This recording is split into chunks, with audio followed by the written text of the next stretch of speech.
Where did the word reggae come from? The word reggae came from Franklin Town. A lady named Miss Avis. I used to go to Alpha School, live on Windward Road, used to walk on Cumberland Avenue, go to South Camp Road and go Alpha School.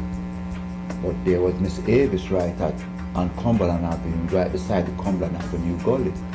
She used to sell a greater cake. She used to sell a hard one and a soft one, and the cake used to name reggae.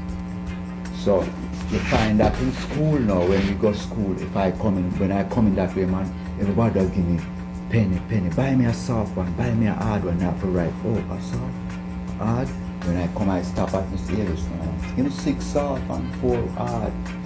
When you break the hard one, you can suck it all day long. Suck it, and coconut it make from, so you can still keep your sperm. You know what I mean? If we play a match and a man would kick a ball and the goal score and say, yeah, that hard like Mr. Davis, hard reggae.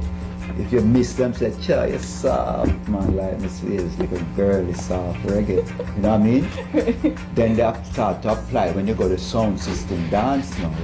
Them used to say, when the music hard, yes, hard like Mr. Davis reggae, that's when the words start to be applied to music now. The words start to get application in the music. Say, yeah man, that hard like Miss, that sounded hard like Miss Davis, hard reggae. You know what I mean? And then the music start to be associated, the words start to be associated with the music. Okay. Just when the metals drop of music, say do the reggae. You know what I mean? That took it to the other level, and then it was just absorbed as the name of the music.